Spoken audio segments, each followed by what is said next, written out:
श्रीनारायण हृदयम् अस्य श्रीनारायण हृदय स्तोत्र महामन्त्रस्य भार्गव ऋषिः अनुष्टुप् छन्दः लक्ष्मीनारायणो देवता नारायण प्रीत्यर्थे जपे विनियोगः अथ करन्यासः नारायणः परं ज्योतिरिति अंगुष्ठाभ्यां नमः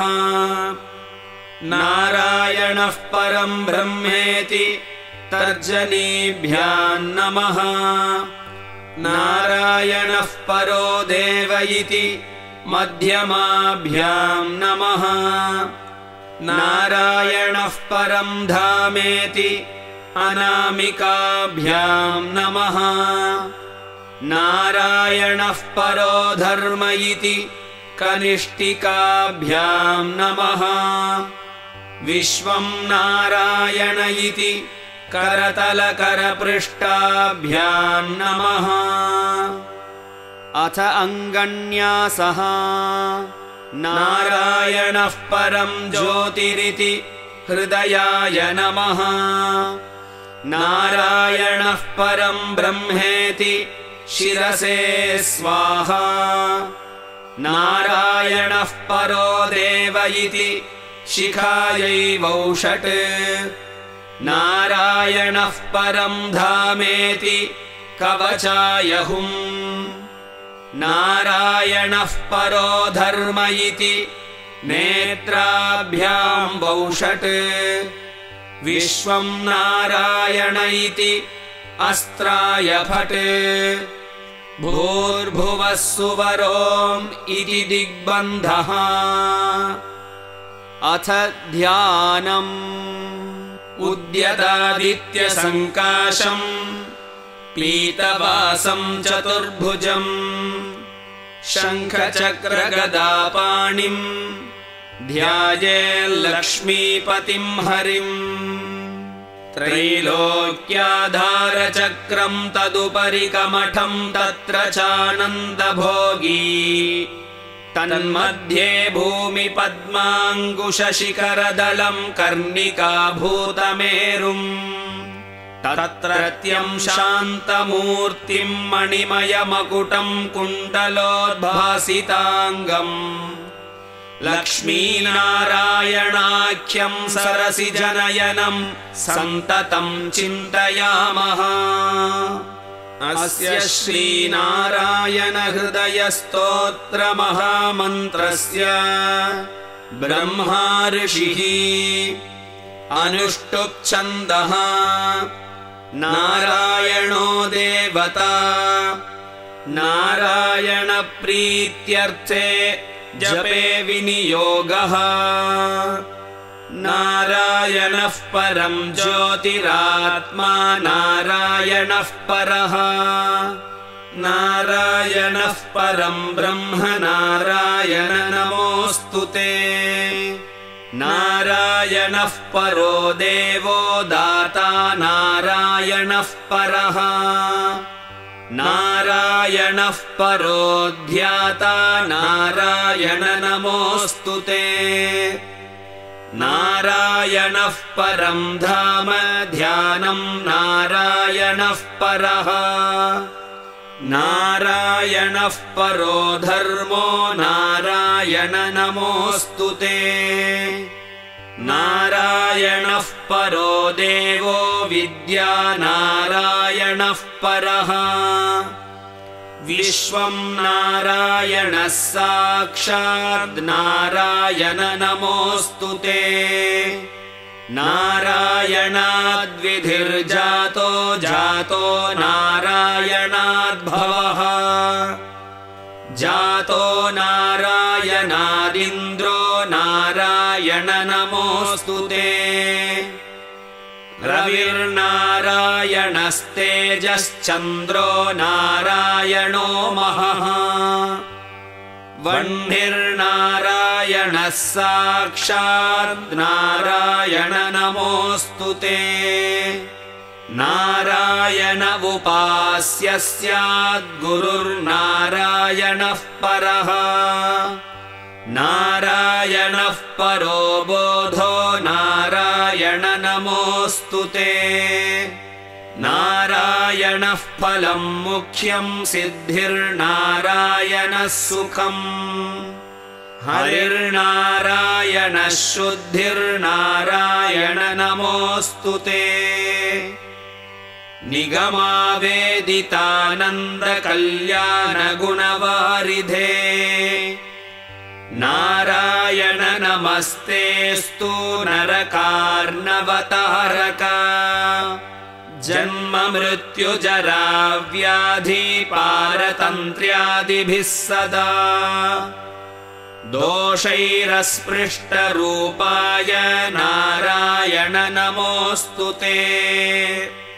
वेदशास्त्रार्थविज्ञान साध्यभक्त्येकगोचर नारायण नमस्तेऽस्तु मामुद्धर भवार्णवात् नित्यानन्दमहोदार परात्पर जगत्पते नारायण नमस्तेऽस्तु मोक्षसाम्राज्यदायिने आब्रह्मस्तम्भपर्यन्तमखिलात्ममहाश्रया सर्वभूतात्मभूतात्मन्नारायण नमोऽस्तु ते पालिताशेषलोकाय पुण्यश्रवणकीर्तना नारायण नमस्तेऽस्तु प्रलयोदकशायिने निरस्त सर्वदोषाय भक्त्यादिगुणदायिने नारायण नमस्तेऽस्तु त्वां विना नहि मे गतिः धर्मार्थकाममोक्षाख्य पुरुषार्थप्रदायिने नारायण नमस्तेऽस्तु पुनस्तेऽस्तु नमो नमः अथ प्रार्थना नारायण त्वमेवासीदहराख्ये हृदि स्थितः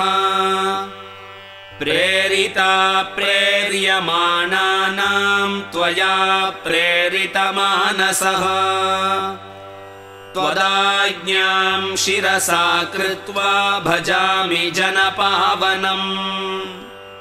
नानोपासनमार्गाणां भवकृद्भावबोधकः भावार्थकृद्भवातीतो भवसौख्यप्रदो मम त्वन्मायामोहितं विश्वं त्वयैव परिकल्पितम् त्वदधिष्ठानमात्रेण सा वै सर्वार्थकारिणी त्वमेव तां पुरस्कृत्य मम कामान् समर्थय न मे त्वदन्यस्त्रातास्ति त्वदन्यं न हि दैवतम् त्वदन्यं न हि जानामि पालकं पुण्यवर्धनम् यावत् सांसारिको भावो मनस्थो भावनात्मकः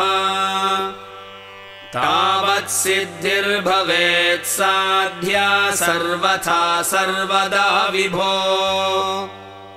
पापिनामहमेकाग्र्यो दयाळूनां त्वमग्रणीः दयनीयो मदन्योऽस्ति तव कोऽत्र जगत्त्रये त्वयाहं नैव सृष्टश्चेन्न स्यात् तव दयालुता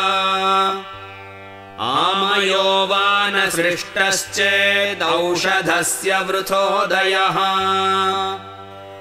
पापसङ्गपरिश्रान्तः पापात्मा पापरूपधृक् त्वदन्यः कोऽत्र पापेभ्यस्त्रातास्ति जगतीतले त्वमेव माता च पिता त्वमेव त्वमेव बन्धुश्च सखा त्वमेव